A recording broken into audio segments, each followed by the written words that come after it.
বংশের তোয়ালে, হ্যাঁ হাম্মাম বোঝো তো, সেলিব্রিটিরা ইউজ করে। তো সেই বংশের তোয়ালে হয়ে তোমার মতো একটা পাতলা সুতির কাপড়ের কাছ থেকে আমাকে মোচা শিখতে হবে নাকি? মোচা বংশের তোয়ালে, হ্যাঁ হাম্মাম বোঝো তো, সেলিব্রিটিরা ইউজ করে।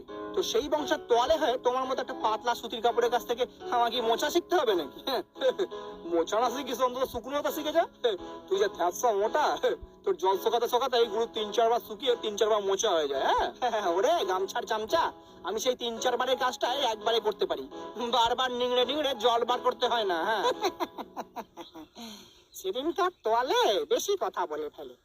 বাবু, আমাদের অতক্ষণ ধরে সকালে হয় না, মজুরের মাথার বেড়ি হতে হয়, তারপরে হয়তো দড়ি হতে হয়।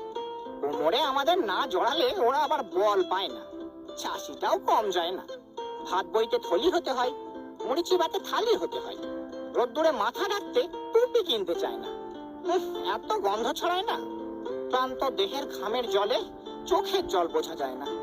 সময়ও হয় না, কারণ চর্বিওয়ালা হাতও মুছতে হয়, আবার পান্তা ভাতের পাতও ঢাকতে হয়। সারাদিন এত কাজ যে ছেড়ে গেলেও টের পায় না। তাই বাবু, আমাদের অতক্ষণ ধরে সকালে হয় না।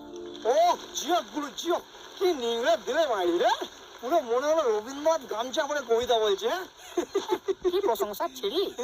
তাহলে শুনলি তো, এই বাংলায় গুরুর কত সম্মান। এখনো কত লোক শুভ কাজের আগে গলায় গামছা ঝোলায়। হ্যাঁ আবার কেউ কেউ গামছা দিয়ে নিজেই ঝুলে যায়।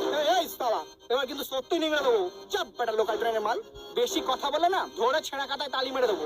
এই তোয়ালে, তুই কিন্তু আমার শিষ্যের সাথে এরকম নিংড়ে কথা বলতে পারিস না। তো তোমারও শিষ্য আমার সাথে নিংড়ে কথা বলতে পারে না।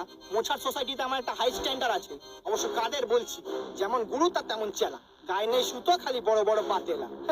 শুধু শুধু টাইমটা নষ্ট করে দিল, যত সব।